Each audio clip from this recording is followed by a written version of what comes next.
Buenas noches, buenos días, buenas tardes. Gracias por estar con nosotros.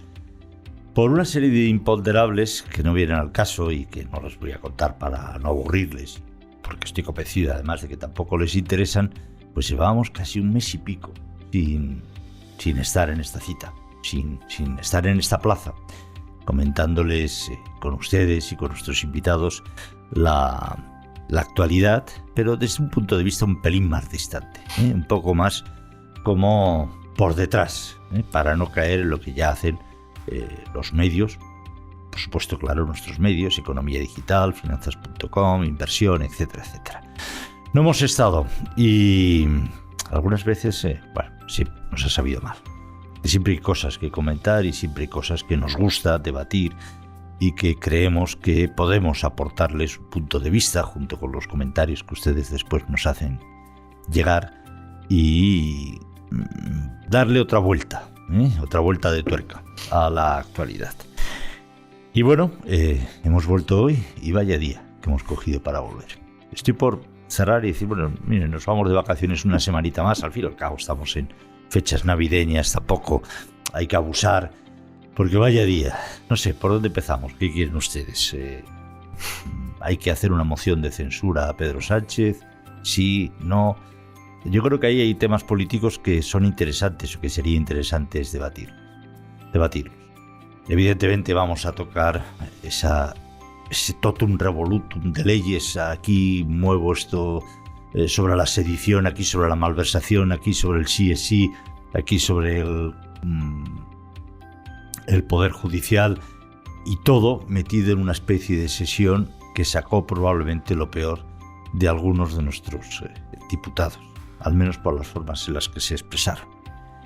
Y también vamos a tocar algo, por supuesto, de lo que ya se conoce como el Qatargate, o como ustedes quieran llamarle.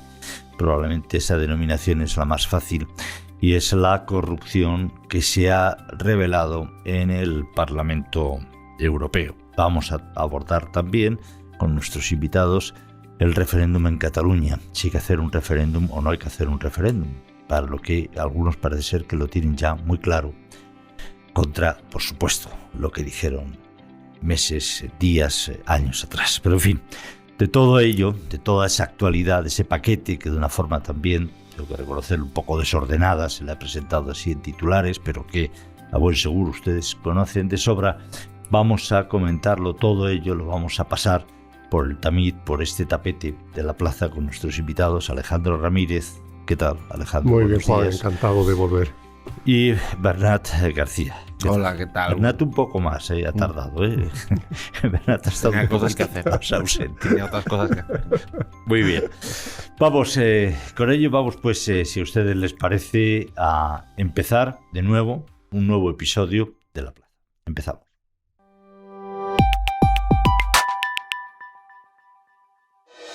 En Microbank, el banco social de CaixaBank, llevamos 15 años impulsando pequeños negocios, puestos de trabajo y ayudando a familias con menos recursos a tener más oportunidades. Y lo más importante, trabajando juntos para construir una sociedad mejor. Microbank, financiación con impacto social. Empezamos.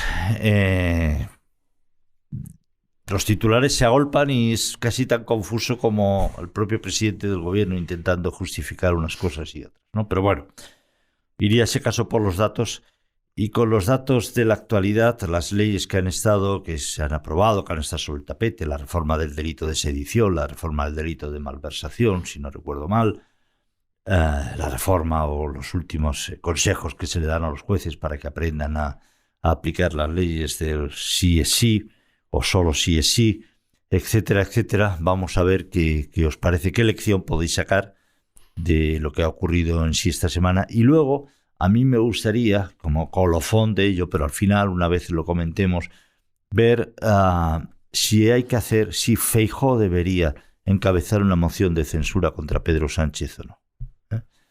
Se ha despachado desde perspectivas, yo creo que muy de principio, ¿no? La presenta Vox, yo no la presento.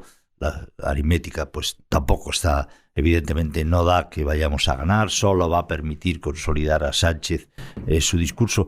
Yo sinceramente no lo tengo tan claro, y Me gustaría por eso comentarlo con vosotros. Vamos primero por las leyes. ¿Qué es, a tu juicio, Alejandro, lo más, sí, diría que escandaloso de esta semana política? Pues difícil resumir porque se ha ido sumando una cosa con otra, ¿no? Y al final el colofón de ayer fue ya la traca definitiva, ¿no? ¿Qué es lo que más me ha llamado la atención? Bueno, es la capacidad de retorcimiento que tiene este gobierno porque, bueno, no es que brille por tener unas mentes muy lúcidas, pero sí son unas mentes perversas que son capaces de hacer el mal en todo este tipo de iniciativa y darle la vuelta de una manera y después comunicarlo que parece que lo que están haciendo al final tienen razón, ¿no? Y en esto mismo han hecho un totum revolutum, mezclando la ley de sedición con la malversación al final, con la renovación del Tribunal Constitucional. ¿Para qué? Para que no se hable de lo importante y culpe al PP del tema de tener bloqueados los órganos judiciales y que eso sea el campo de batalla ahora donde ellos quieran debatir, cuando hay que recordar que hace una semana Feijóo desbloqueó esa negociación y fue Sánchez el que estaba por detrás ya negociando la reforma de la sedición y por eso tuvo que parar de seguir adelante con esta renovación Núñez Feijóo, pero él estaba dispuesto ya a desbloquear, o sea que por ahí no puede atacar al Partido Popular. Y lo más sorprendente también es que ponga en tela de juicio que el PP utilice las herramientas que te da la democracia para vigilar un mal funcionamiento del sistema parlamentario, que es que lo que se estaba haciendo ayer, el PP tenía que defenderse. Ya no vale esas palabras repetidas por mucho que diga que es un embustero, que es un mentiroso, o incluso Feijóo pidiendo elección anticipada. Por favor, eso era sonrojante. Pedirle a Sánchez elección anticipada es como pedirle a Irene Montero que dimita, es que tiene el mismo efecto, es que es absurdo. Y creo que ahí el PP sí planteó una batalla inteligente, por la vía de utilizar las herramientas que te da la Constitución, que te da la ley para poder frenar el atropello que estaba poniendo en marcha el gobierno. Entonces, no sé por qué ahora hablan de golpe, hablan de, por favor, que está utilizando la herramienta que pone la ley a tu disposición. Y eso ha sido a mí lo que más me ha llamado la atención, ¿no? Que llegaran y encima acusaran de golpista, acusaran de intentar secuestrar la democracia con la derecha mediática, la derecha judicial, la derecha política, cuando el Constitucional no es un poder judicial, es un tribunal de garantías. Y está para eso. Entonces, ¿para qué queremos el Constitucional?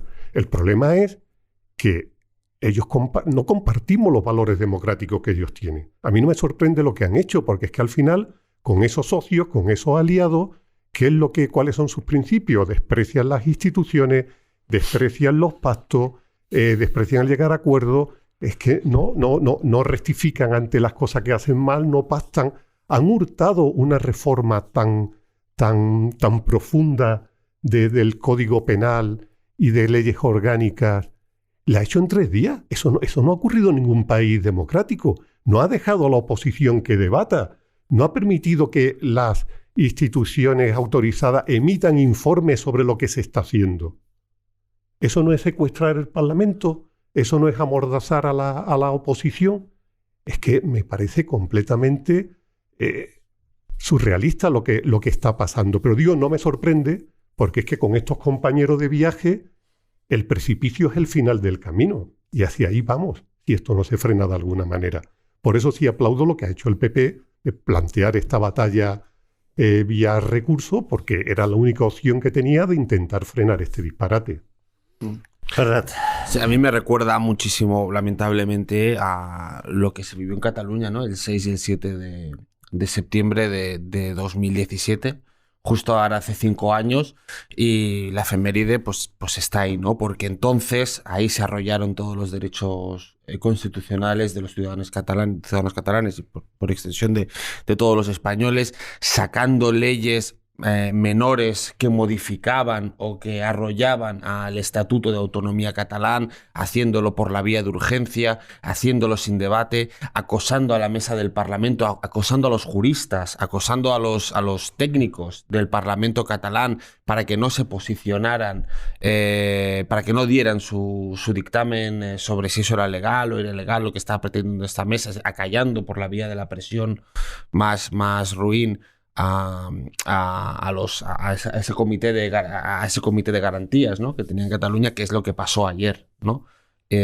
También en el Congreso de los Diputados, el Tribunal Constitucional, que actúa, digamos, de oficio al recibir una petición del primer partido de oposición exigiendo unas cautelarísimas para detener un pleno, por los motivos que sean, que luego puedes decidir si está bien o está mal, no pasa nada, acusándolos de golpistas, ¿no? Es que el Partido Socialista, que el partido de gobierno, estaba acusando de golpistas al Partido Popular por presentar un recurso ante el Tribunal Constitucional y al propio Tribunal Constitucional por planteárselo, ¿no?, por sentarse. Es decir, un acoso populista que no tiene parangón, ¿no? Los únicos que habían hecho algo así en España habían sido Puigdemont y Junqueras en su etapa más funesta, en la etapa más funesta de la democracia desde Tejero, ¿no? Porque eso es así. Entonces ahí sí conviene recordarlo. Y lo más lamentable de esto es que se está imponiendo, digamos, con la connivencia de una serie de sectores sociales y mediáticos, se está imponiendo este discurso populista que hicieron los independentistas en el propio gobierno. Y eso es lo más terrible de todo, que el PSOE es un partido que se ha convertido en partido liberal. Se ha convertido ayer, había que escuchar a primera hora de la mañana, que es como hacen los radicales, poniendo el mensaje en redes sociales a las 8:30, antes de que se sienten los jueces a tomar café, para marcar posiciones, al director de comunicación del PSOE, Jon Antolín, diciendo que qué era eso de que un tribunal, que unos jueces tuvieran algo que decir sobre la voluntad democrática de los... Calcao el argumento de los independentistas. Calcao. En 2017. Entonces, ¿cómo puede ser? ¿Cómo podemos tolerar? ¿Cómo se puede tolerar? ¿O no hay algún espacio de crítica más allá de las cosas de Paje, que hizo un alegato el otro día estoy muy en contra de esto, y luego se fue otra vez a su casa sin más, ¿no? ¿Cómo puede ser que el PSOE haga, o sea, que el propio partido de gobierno, cuando la amenaza independentista, la amenaza populista sigue ahí,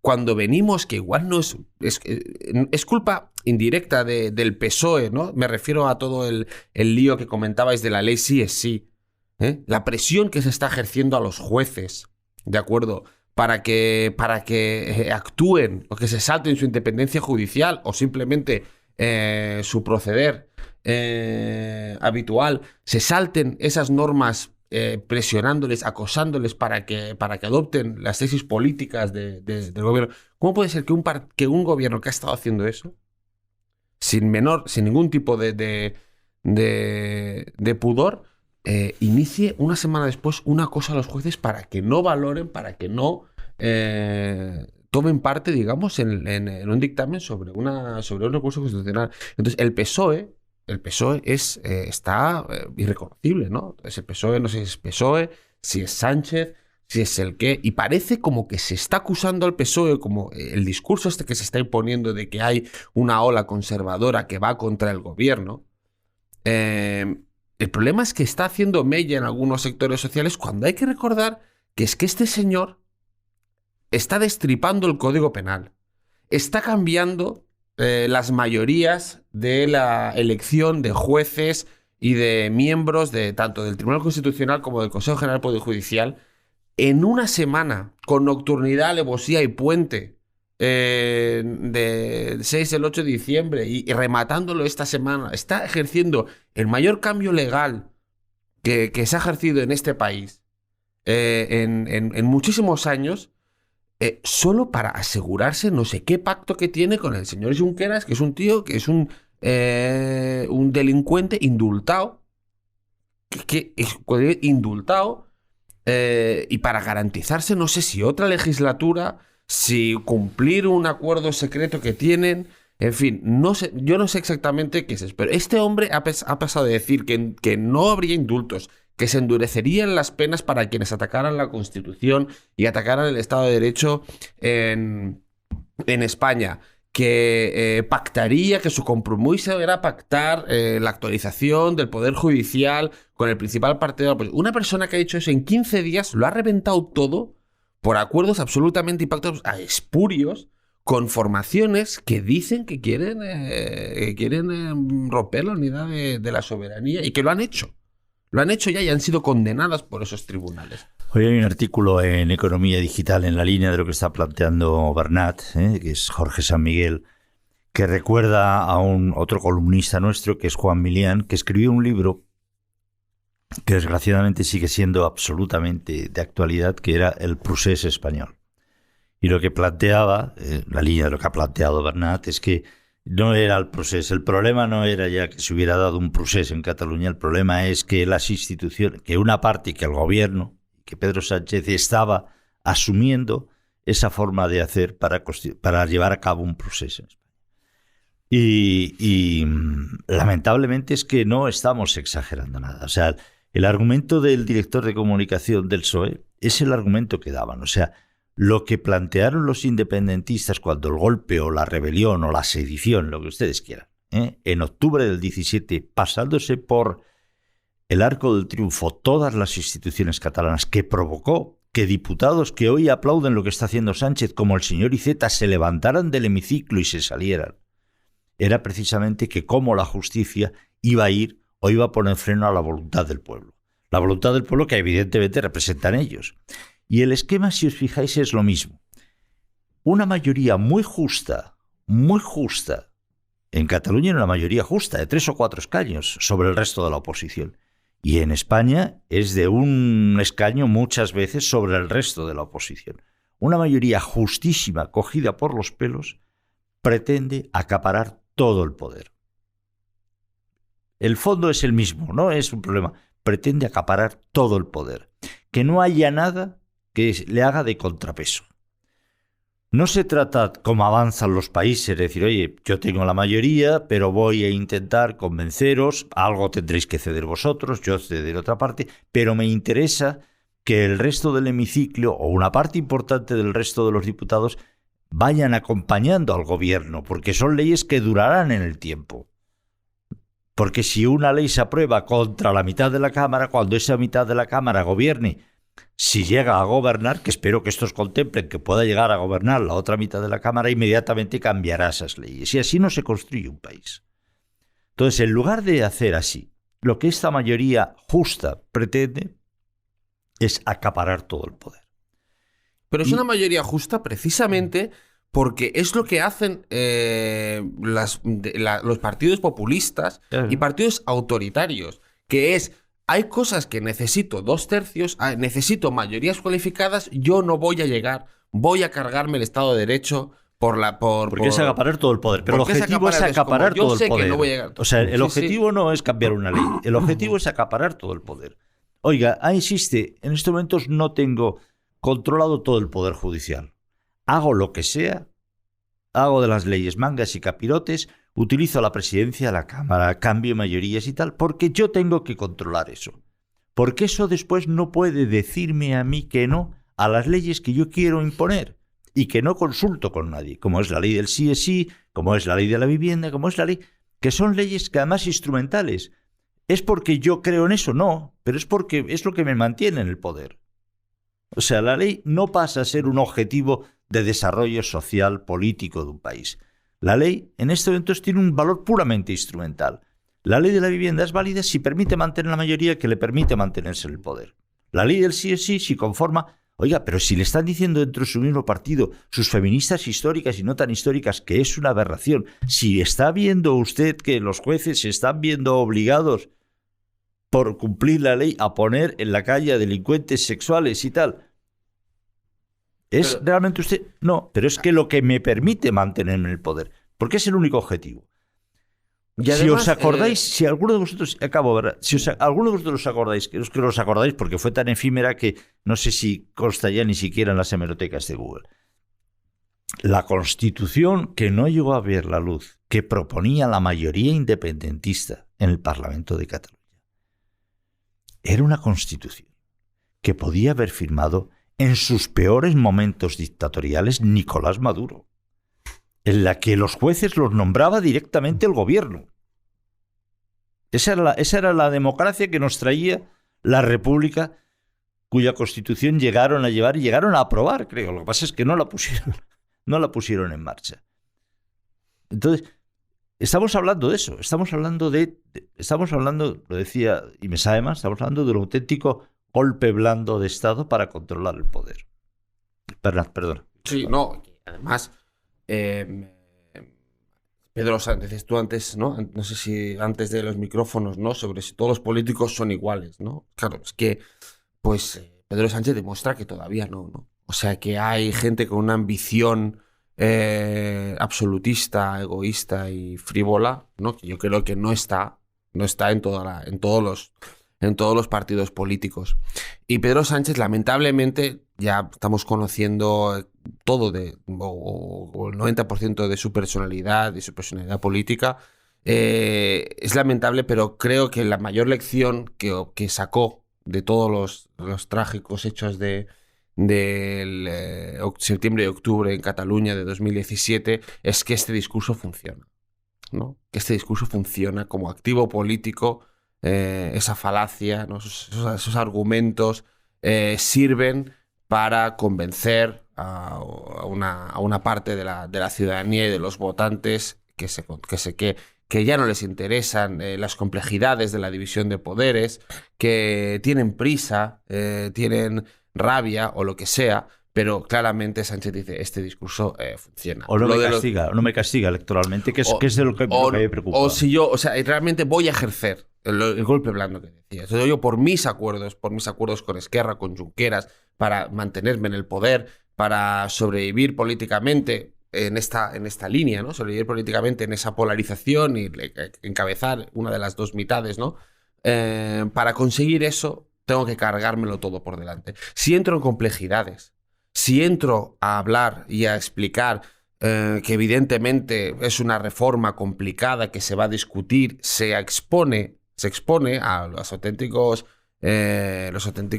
resortes, ¿no? del debate democrático, que entonces le pueden hacer flaquear, ¿no? Alguien podría decir, oiga, vamos a coger un análisis, vamos a ver cómo se cambia el Código Penal, ¿no? Vamos a hacer un debate público sosegado sobre si eso cabe, si no cabe. Vamos a ver en qué otros países existen estos derechos, estos delitos, en ese terreno, que es el de, bueno, voy a cargarme la mitad del Código Penal, pero voy a hacerlo con cierta responsabilidad de Estado, ¿no? Abriendo un debate. Él pierde. Él sabe que pierde ahí porque su única justificación es egoísta y espuria, que es mantenerse él en el poder, en ninguna otra. Alguien puede pensar que realmente se está tranquilizando, que se está apagando definitivamente la pulsión independentista en Cataluña con estas cosas. El independentismo está reviviendo. Está diciendo, a la mínima que echamos un pulso, conseguimos eliminar de cuajo con un gobierno fiel, conseguimos eliminar todos aquellos delitos que nos pueden perjudicar. Sabemos que si metemos un pulso al Estado nos van a indultar, que si tenemos la llave de la presidencia del gobierno podemos hacer lo que nos dé la gana y nos van a rebajar las penas y nos van a rehabilitar. Sabemos que si tenemos esa llave cambiaremos los vocales y los jueces del Tribunal Constitucional a nuestro... ¿Cómo alguien piensa que el independentismo está muerto con esto? Si tiene mucho más poder y mucha más capacidad de tal. He anunciado que van a hacer una consulta. ¿Alguien tiene alguna duda de que se va a establecer una consulta, que va a haber una consulta, un referéndum en Cataluña? No será sobre la independencia, será sobre qué, sobre un nuevo estatuto. Y si sale que no, ¿qué pasa? ¿Qué pasa? ¿Cuál es el punto siguiente? Si sale que no a una reforma estatutaria o un modelo confederal. ¿Se va a acabar? No. Se pedirá, pues votemos sobre esa independencia. Y entonces habrá otra persona que tendrá que comerse el marrón. Será igual un partido de centro-derecha y volverá a liarse. ¿Alguien piensa que el independentismo ha acabado con esto? Y en esta carrera hacia la oscuridad de Pedro Sánchez, pues tiene sus acólitos que como el el Señor de los Anillos, el Sauron, que tiene sus reyes, estos hombres que le siguen y se empiezan a transformar en... ¿No has visto el Señor de los Anillos? Bueno, pues para nuestro público joven que tal, el Sauron tiene como unos hombres reyes de tal, que les da unos anillos y se lo ponen, empiezan a seguir a Sauron y empiezan a transformarse en cadáveres, a convertirse en fantasmas de la noche, en espectros y tal, no sé qué. Pues uno de ellos hoy en día es Pachi López. Porque Pachi López es uno de estos tíos que fue Lendakari, gracias al PP. Gracias al PP. Y hay que escucharle ahora, en ese acelerada caída al abismo y a las sombras de este hombre, porque no tiene otra explicación. Y hay que ver cómo este señor está diciendo, volviendo, perdonad, al debate sobre los jueces del sí es sí, ¿no? Que se pone una transaccional que no es vinculante para darles un toque a los jueces, indicarles que hay que ir por aquí, no hay que ir por allí.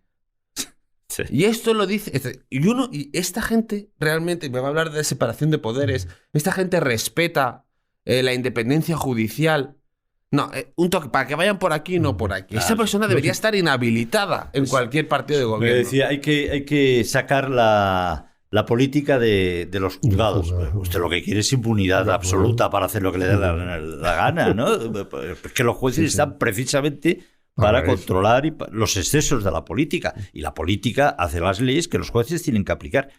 Empezó ahí. ¿Pero qué es eso de que hay que desjudicializar la política? No se desjudicializa nada en esta sociedad, pero nada, porque para eso está la justicia, precisamente.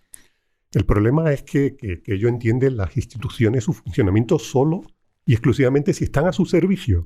Si no está, como alguien dijo, lo que buscan es el tesanismo del resto de todas las instituciones.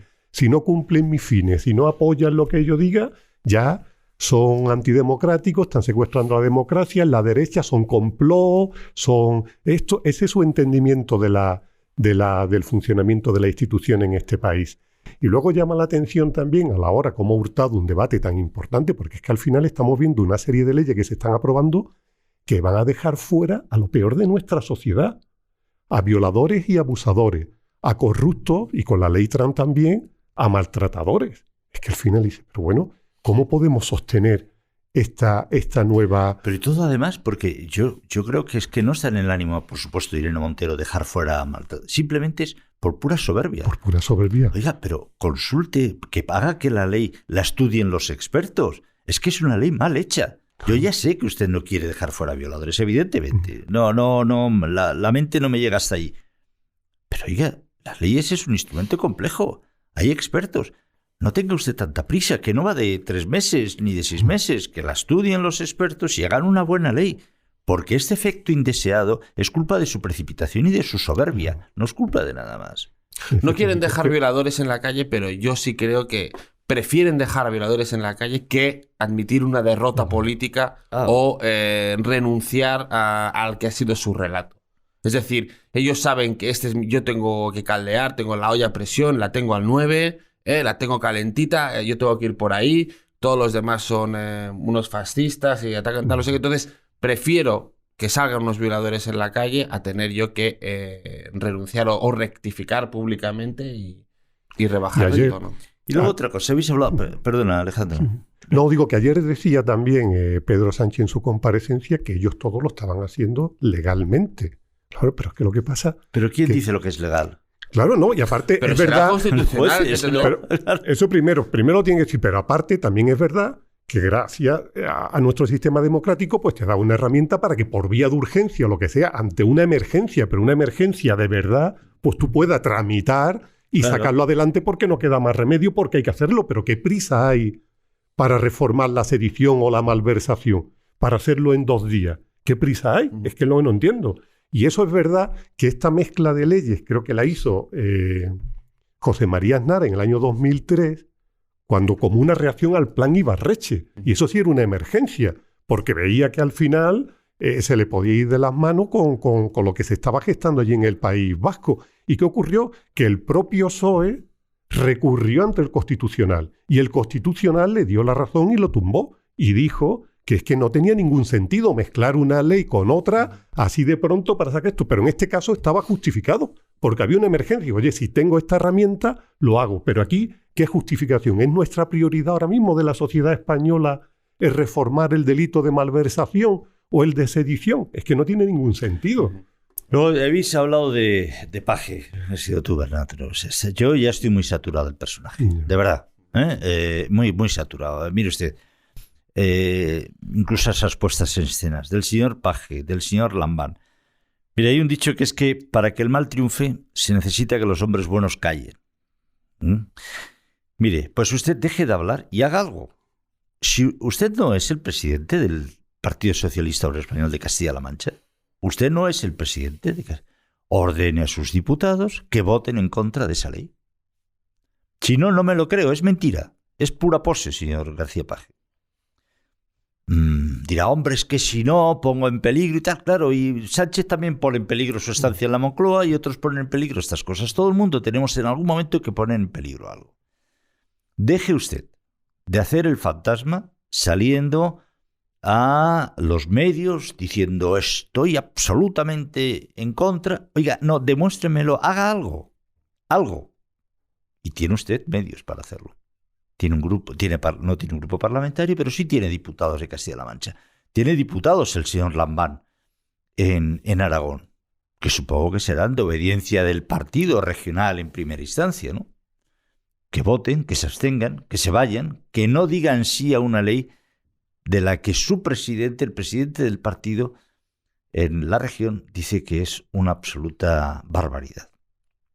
Mientras tanto, no me lo creo. Es que no daría ni un céntimo a esas declaraciones, tanto de Paje como Lambán. Porque en definitiva lo único que demuestran es esa podedumbre del Partido Socialista Obrero Español a lo que ha llegado. En general de otros partidos también, pero especialmente del Partido Socialista, que ha sufrido una metamorfosis en 5 años, que como diría Alfonso Guerra no lo va a reconocer ni la madre que lo parió, al Partido Socialista Obrero Español.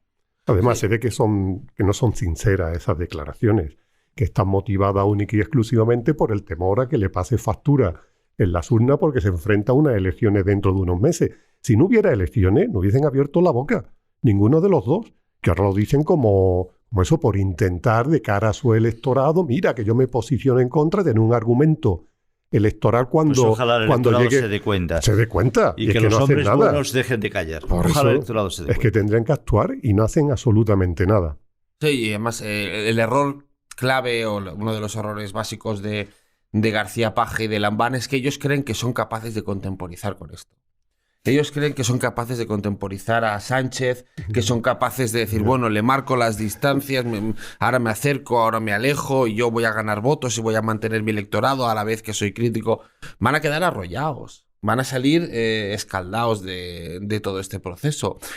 No solo no han hecho nada, no han llevado a cabo nada. Lambán, presidente de Aragón con el Partido Socialista, ha rechazado varias mociones que se han planteado en el Parlamento aragonés a propuesta de Ciudadanos o del PP, posicionarse, que el PSOE aragonés se posicione, como él dice que lo está, se posicione en contra, en un texto, en una moción, se posicione en contra de la eliminación de la sedición o de la rebaja de malversación. O sea, y García Paje también. Entonces, ellos no ya en el Congreso de los Diputados, sino en las cámaras autonómicas, que ellos son donde en teoría se juegan sus activos políticos, han renunciado a moverse hacia ningún lado. Oiga, ¿usted realmente le molesta? Pues haga algún esfuerzo de cambio de mayorías, ¿no? En su comunidad autónoma, hable con los otros partidos, porque si eso es algo tan grave que merece que usted saque o exprese su frontal oposición al gobierno y cree que es algo suficientemente grave como para tener que salir en rueda de prensa, pues haga algo, cambie mayorías, rompa con Podemos en sus cámaras parlamentarias, forje alianzas con el Partido Popular, haga mini grandes coaliciones, así que demuestre que ahí donde ustedes tienen una cierta soberanía, es capaz de articular. Y no han hecho absolutamente nada de esto. Uh-huh. Y García Paje confía en que saliendo de vez en cuando, porque lleva saliendo a hacer ruedas de prensa graves sí. y comentarios desde los indultos o desde la moción de censura. Entonces, si él cree que esa estrategia le va a llevar a alguna parte, pues yo honestamente creo que se equivoca. El único que puede ganar con esto es Pedro Sánchez. Porque todo lo que está, Pedro Sánchez ha dinamitado las bases de su partido y las ha hecho a imagen y semejanza. Y todo el partido, toda la acción política del PSOE está naturalmente inclinada a favorecer que Sánchez gane y nadie más. Y que no gane nadie más. Y Paje, no sé, creo que no lo ha entendido todavía. Y él aspira todavía, tiene esas aspiraciones. Bueno, pues si Sánchez no se presenta, igual puedo ocupar yo esa posición, igual tengo más aspiraciones nacionales. Está equivocado, caerán todos antes que Sánchez. No, y al final es lo que decías con el ejemplo de Pachi López, ¿no? Yo veía otras figuras dentro del gobierno que podían tener algo más de sentido común, como el caso de Nadia Calviño, la ministra de Economía, y ve que al final están todos en lo mismo, ¿no? Que igual se necesita contratar un exorcista en el Congreso y que vaya sacando los demonios que le ha introducido. Nadia Calviño es otra de las personas que cree que puede contemporizar con el sanchismo. Que cree que tiene algo que ganar. Ella. Y de ahí ese giro a esa politización, ¿no? A ese discurso más político que está asumiendo en el Congreso. Esta mañana escuchábamos una entrevista donde empezaba a hablar de los derechos sociales que el PP y la derecha quiere tumbar y tal, saliéndose del discurso económico, que es para lo que vino. Y yo creo que ella tiene ciertas ambiciones en política española y cree que va a salir, que puede salir bien parada. Y la arrollarán también. Y quedará arrollada. Y por no hablar de que ya que el marido lo tiene colocado. Es otra. Es que vayas de tecnócrata y tal, y la cacicada con el marido de Nadia Calviño es que es de libro.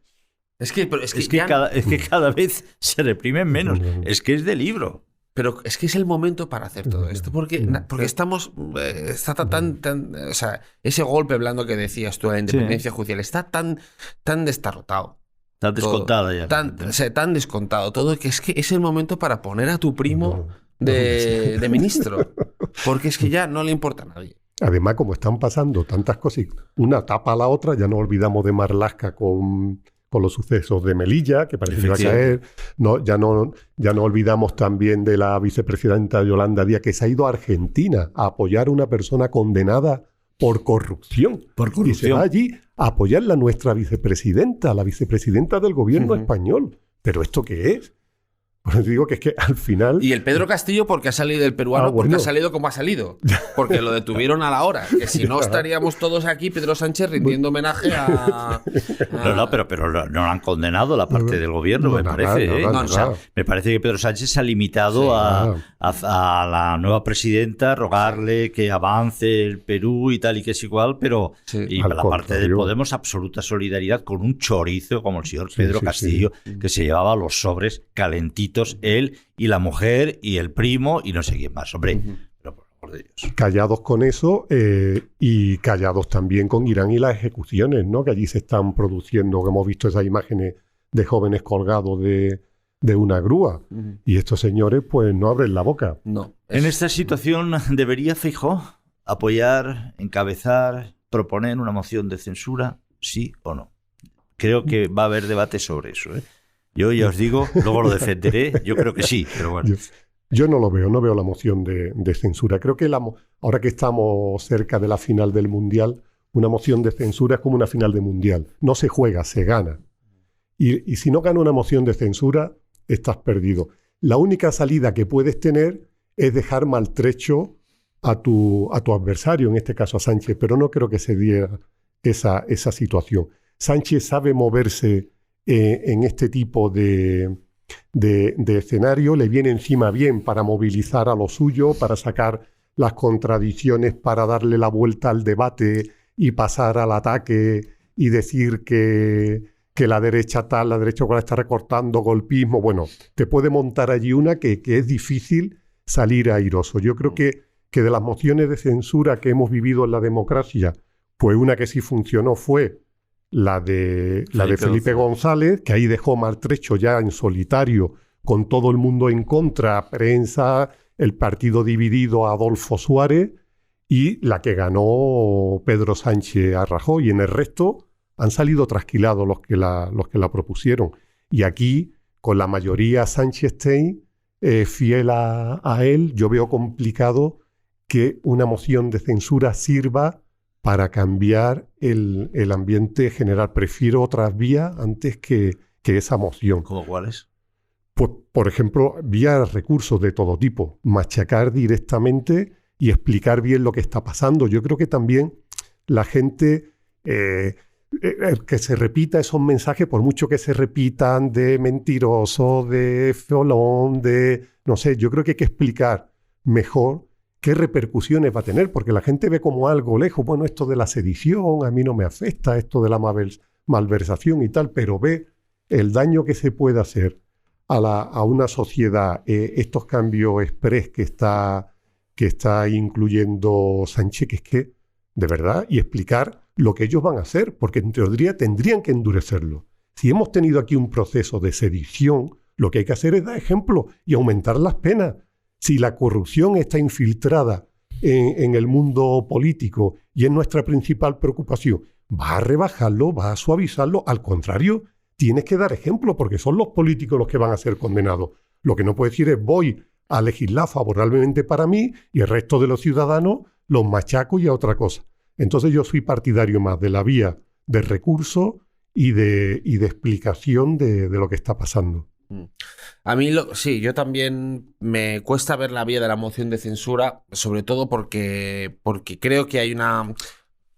Sería posible, todavía porque eso no está bien resuelto, que se convirtiera en una auténtica competición entre Partido Popular y Vox, ¿no? La última moción de censura que hubo en España presentada por Vox contra Pedro Sánchez, en la que salió vencedor, lo que la gente recuerda de aquella moción es el enfrentamiento Casado-Abascal.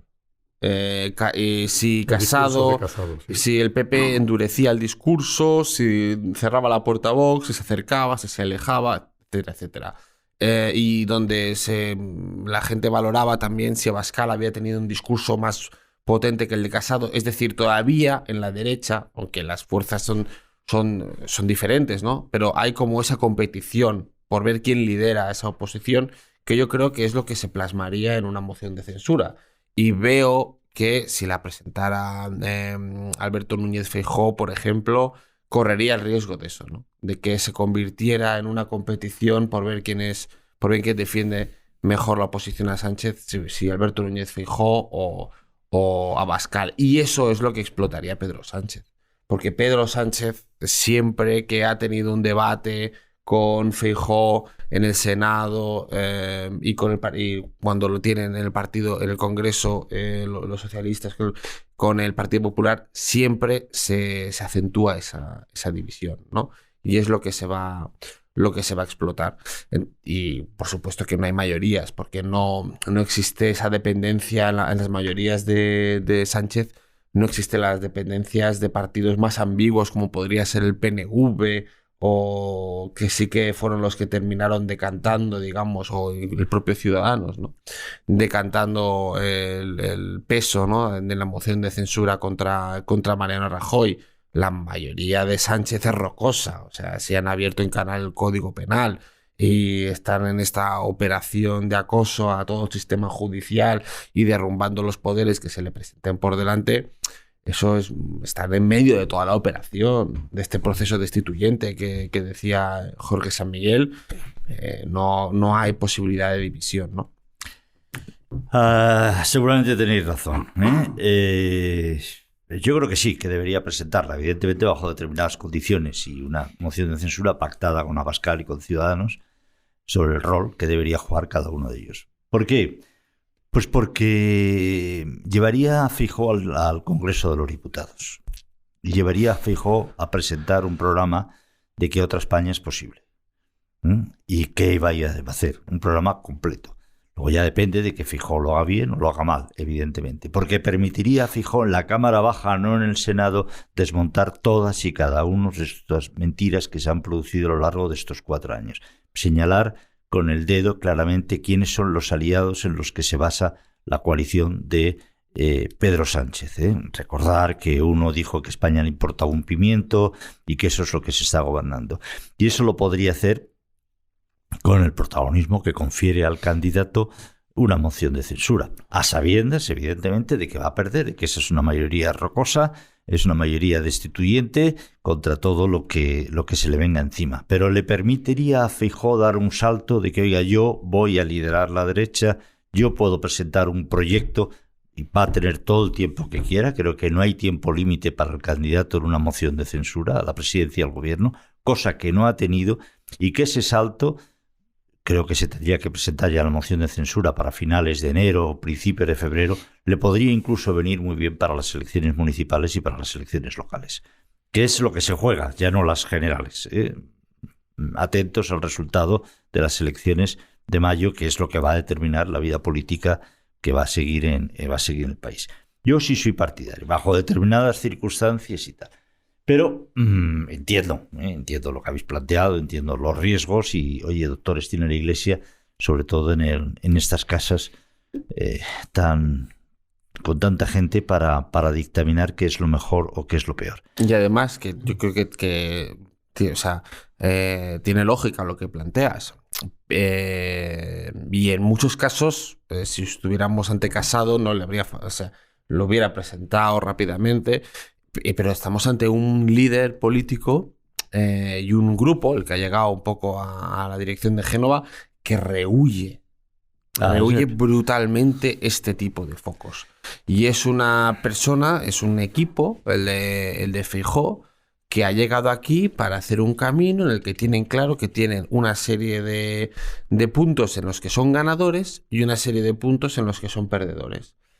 Eso se puede amoldar, pero con tiempo. Y ellos saben que en el debate político, territorial, etcétera, etcétera, son perdedores. Porque han perdido. Siempre que han intentado combatir a Sánchez en ese terreno, no les ha salido bien. Y lo que les sale bien a ellos es cuando se lleva al terreno económico, al terreno del bienestar de la sociedad, del bienestar de los ciudadanos, al progreso. Entonces, si estuviéramos hablando de que, por poner una cosa hipotética, hay un escenario como el de Zapatero, ¿no? Caída de la economía, endeudamiento brutal, escalada de los costes de intereses para España, en recesión galopante. En ese sentido, estoy seguro que Feijóo podría presentar una moción de censura porque se siente cómodo en ese debate, en el debate clásico del PP gestiona y el PSOE pues no. O sea, los que saben gestionar bien es el Partido Popular. Y ahí es donde se mueven bien. Entonces, meterse en ese terreno que, aunque la parte de la ciudadanía puede ver claramente que es un disparate lo que está haciendo la mayoría de gobierno, Feijóo y los suyos y la nueva dirección creo que no se sienten cómodos discutiendo en ese terreno, y los otros sí. Y son muchas horas también la moción de censura. Entonces, ahí yo creo que es un problema. No, es verdad lo que dice, que puede venir bien para explicar el proyecto, pero al final, como comentaba Bernard, ese es el discurso inicial y queda difuminado ya completamente con el paso de las horas. Y al final, Sánchez es especialista en embarrar el terreno de juego y en jugar en fango. Y ya de lo que menos se va a hablar va a ser de sedición, de malversación, de todo lo que nos ha llevado hasta aquí, y acaba hablando de la sanidad madrileña, de Ayuso, del otro, y al final acaba eso en una batalla campal que la imagen final que va a quedar, ¿cuál va a ser? Pues todos los de Sánchez aplaudiendo como loco, abrazándose y saliendo a hombro del Congreso. Y no sé si esa foto le conviene a Feijóo por mucho que plantee allí batalla. Eso por un lado. Y por otro, creo que ya llega tarde. Al tomar la iniciativa Abascal, si ahora se sumara o llegara ya, y al único que le viene bien esto es a Vox, porque bueno, por todo lo que ha pasado, pues le interesa meter ruido, recuperar el protagonismo, pero creo que ya si Feijóo se sumara, queda ya en un segundo plano, porque la iniciativa es de Vox. Yo creo que, bueno, deberían pactarla y probablemente decirle a Vox, oye, el líder voy a ser yo de esta moción de censura, y que Vox aceptara y decírselo también a Ciudadanos, Yo creo que habría que pactarlo. Es que no van a evitar. O sea, la aclamación ayer era un personaje tan lamentable, tan barrio bajero en su discurso. Ideas no se las sé ver. Perdonen, como es el señor Felipe Sicilia. aclamado en el Congreso de los Diputados con todas las bestialidades que dijo, no va a poder. O sea, vamos a seguir eso hasta las elecciones locales y municipales.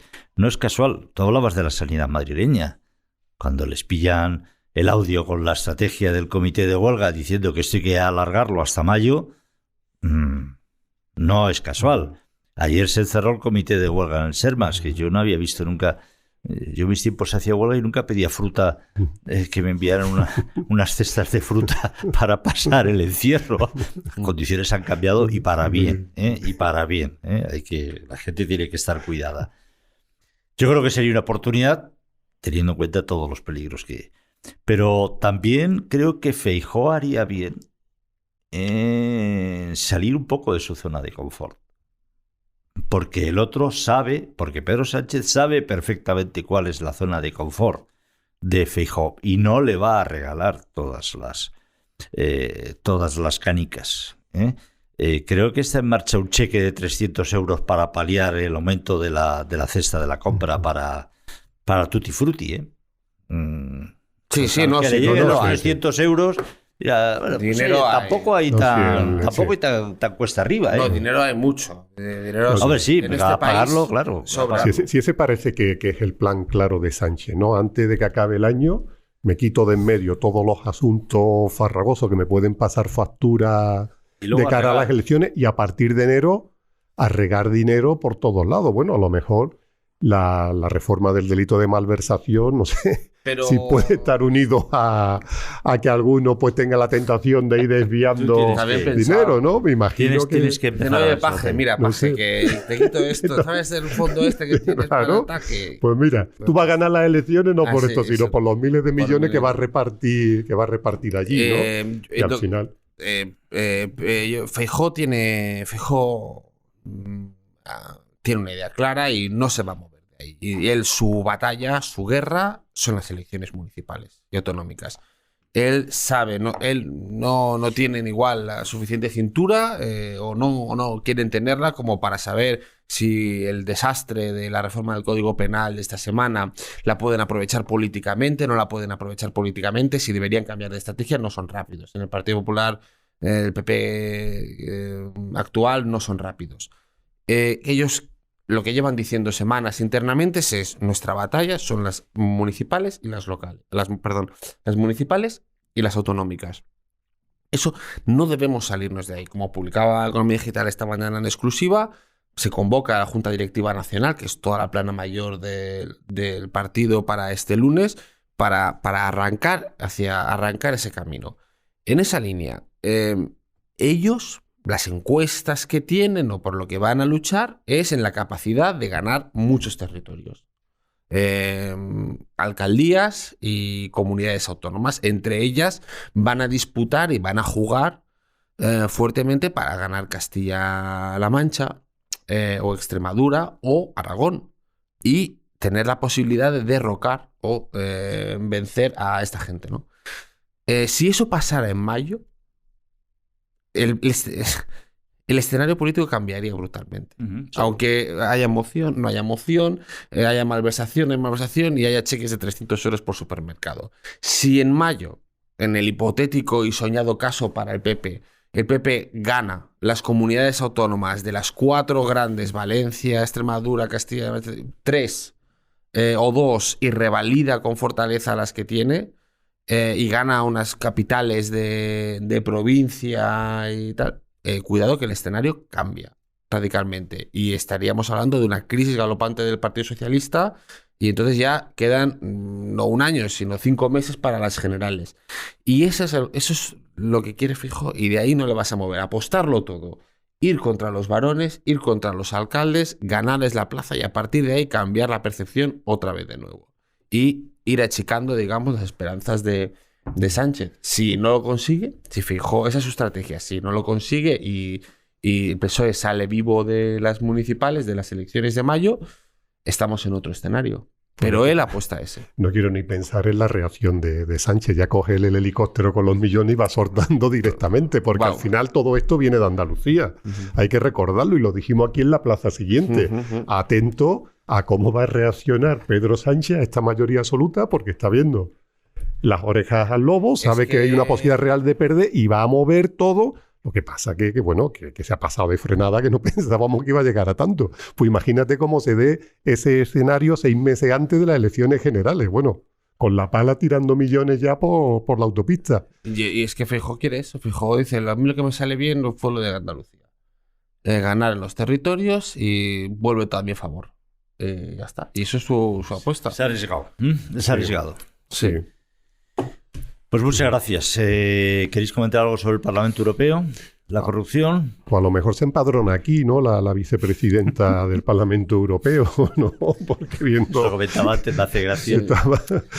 Pensar que lo que he hecho, que lo he hecho por dinero que no lo necesitaba. No lo necesitaba, claro. Había que se iba a desviar para no sé dónde y claro, aquí ya pues prácticamente al día siguiente está en la calle. Hay que decir aquí a los criminales del mundo que, oye, que si no es por dinero, que pueden venir aquí. Claro, que si no es por lucro propio... Que si es por robar, pero que es para otro, pues aquí tiene el paraíso. Entonces, con ese argumento... Cuando se roba, si no te lo metes en el bolsillo, si es para los amigos, para que te voten... Lo llevaba para una fiesta, para pasarlo bien, o para... Tremendo. Madre mía. Muchísimas gracias a Bernat García, muchísimas gracias a Alejandro Ramírez, gracias por supuesto a todos ustedes.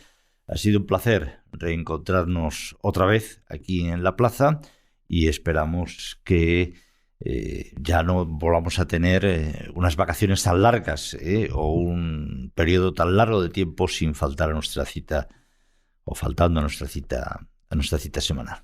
Gracias, hasta pronto.